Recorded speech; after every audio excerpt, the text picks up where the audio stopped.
Welcome to The Conversation. My name is Brendan Malone, and in this episode I want to talk about an incident from Australia which shows that if you fail to recognise the difference between an inequality of outcome and an inequality of opportunity, and you wrongly assume that every inequality of outcome is caused by injustice, and then you set about forcibly trying to rectify and change the outcome, you can actually do substantial and serious harm to society.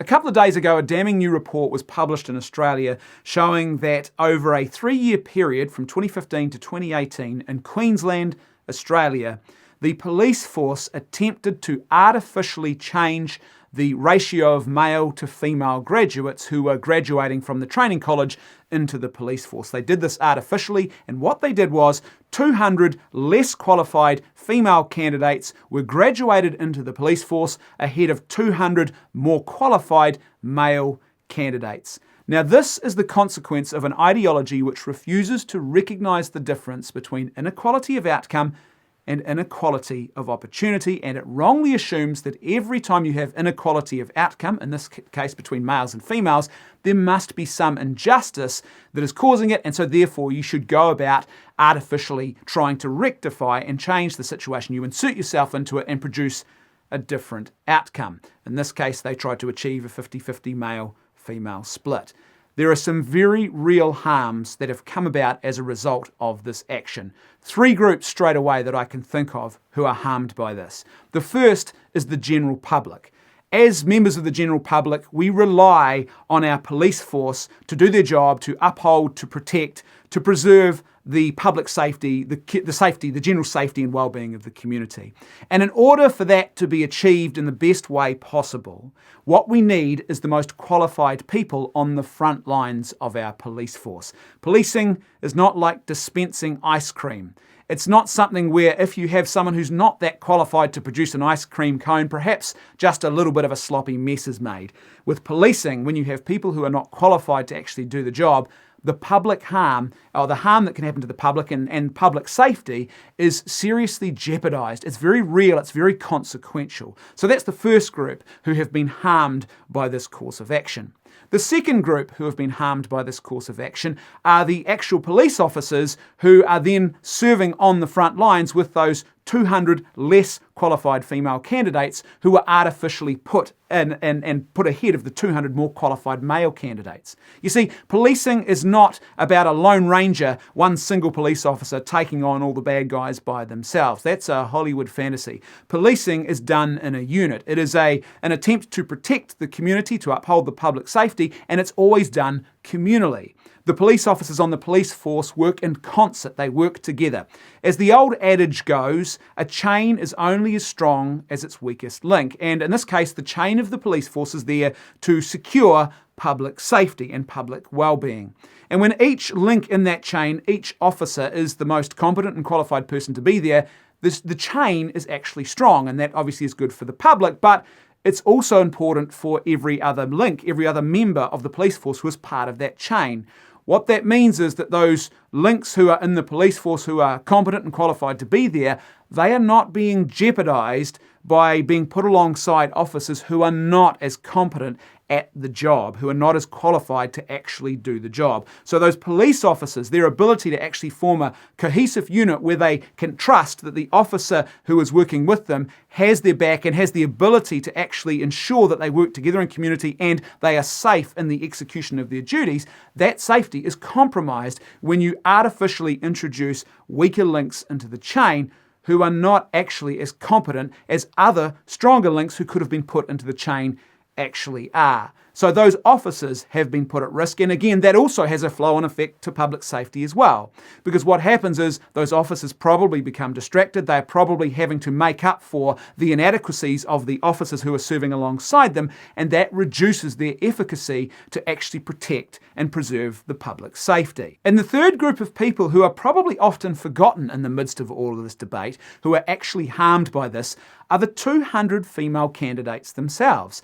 This ideology has actually put them in harm's way by graduating them onto the front lines of the police force before they were actually ready and capable of doing that to the ability that other candidates actually are. That puts them in harm's way as well. Now, that's not to say that with a whole lot of intensive training that at least a percentage of these candidates, possibly even all of them, I don't know, could have actually achieved that same sort of competency and that same level of skill and ability as the male candidates who were rejected in this process. But that's not what happened here. They weren't given that intensive training. They were graduated into the police force before they were ready and ahead of other candidates who were more competent and qualified. This is one of the great ironies that you see often, time and time again, with ideologies which sort of self-profess and proclaim themselves to be committed to female empowerment. They're pro-female, they're pro-woman. Often the case is, in actual fact, they're actually pro the ideology. And females, the outcomes for females are actually kind of secondary. And claiming to be pro-female doesn't always mean acting in a way that really is genuinely acting in the best interests of the females that the ideology claims to represent. All of this came about because of an ideology, as I said, that refused to recognise that an inequality of outcome is not the same thing as an inequality of opportunity. And the result of this is that where people have wrongly looked and said, I can see injustice when there is actually no injustice, and then they've gone to try and rectify this false injustice, they've actually created a very serious harm, and also they've actually perpetrated a legitimate injustice in the process. So the members of the general public, those other frontline police officers, and the female candidates themselves, they have all been subjected to an injustice here. There's been an unjust treatment of them in the name of perpetrating a more just outcome. But there's also a fourth group, and that group is the male candidates, those 200 male candidates who were the victims of an injustice here. They rightly qualified and proved themselves to be the most competent to actually fulfill the role. They did what was required. They earned their position, but they were still denied what was rightfully theirs, what rightfully should have been theirs. I would suggest that all of this comes about because we have lost sight of the truth of male-female complementarity in our society. Male-female complementarity, and the truth of it is that men and women are not the same. They are not just variations on a theme. Men and women, as a general rule, are different. They are unique. They bring different strengths and different weaknesses to the world. And where you have males and females working together in concert and bringing their different strengths and weaknesses together, and so what happens is the strengths of one complements the weaknesses of the other, you have the situation of complementarity. What happens is you actually have the best outcome for society. In this case, there has been a rejection of that truth. And instead what people have set about doing is treating females as if they are just another version of a male, and I suppose really vice versa. In actual fact, they are not. They bring different strengths and weaknesses to the world. And what that means is there are going to be inequality of outcomes at different times in different places. And that will go in both directions, by the way. You can look at something like the field of nursing or the field of teaching, and you can see that there is a massive inequality of outcome there, with far more females actually becoming qualified and graduating into those professions, as opposed to, say, a profession, in this case, like policing. Now, that happens because there is a male-female complementarity that is real and that exists in the world. A really classic example of this, and probably the most obvious, is in the family, where you have a male and a female who come together, and when they start having children, they become a mother and a father. And in that situation, in a household where you've got a mum and a dad, a stable, loving relationship with a mum and a dad, what happens is you have male-female complementarity working at its most common and most obvious sort of way for the benefit of wider society. Everyone in that relationship benefits when you have that male-female complementarity working. And most importantly of all, the children in that relationship benefit. They flourish. And no matter how qualified and competent two females might be or two males might be, they will never be as good as a qualified male and a qualified female who are loving their children as a mother and a father. You take one of those out of the equation and complementarity is lost, something is lost, and society is harmed as a result of this. Now, if you think about society, I think this is the best way to think of society and how to achieve flourishing society is to think of it as a scaled up version of family, because family is the first society. It is a mini society. It's the first community we're born into. And if you think of society as a scaled up version of that, then we should also recognize that complementarity should be present there at that level as well. So when all is said and done, I'm kind of an old-fashioned guy, and I believe that the ideal for society is to have a situation where we don't deliberately put females onto the front lines of things like policing and soldiering where they can be shot and killed. Having females in the police force and in the army, fine, but putting them on the front lines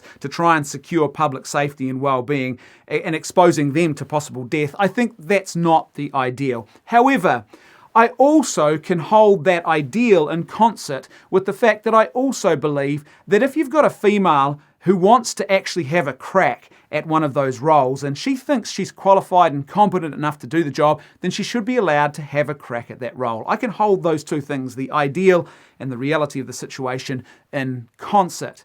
And I think that if a female wants to have a crack at being a police officer and she can satisfy all of the requirements and she can meet that standard and she becomes the most competent candidate to fulfill the job, then let her do the job. But what we shouldn't be doing is artificially interfering with the outcome under this false and completely absurd ideology, which would try and have us believe that every time you have an inequality of outcome, that must mean that there is an injustice happening. That is not always the case. In fact, commonly it's not the case. And this ideology fails to recognize that because it fails to recognize the beautiful truth of male-female complementarity and the differences, not just in our strengths and weaknesses, but also in the choices that we make in the world. Thanks for watching this episode of The Conversation. Don't forget to like, share, and give this video a thumbs up. That all helps the channel. And wherever you're watching, please subscribe. If you're on YouTube, don't forget to hit the little notifications bell as well. That way you'll get updated about every new piece of content that we publish. A huge thank you to everyone who is supporting us at patreon.com/leftfootmedia. For as little as $1 a month, you can help to ensure that this great content keeps happening. So that's patreon.com/leftfootmedia. As little as $1 a month or as much as you'd like to contribute. And a huge thank you, as I said, to everyone who made today's episode possible. You guys are awesome. I'll see you next time on The Conversation.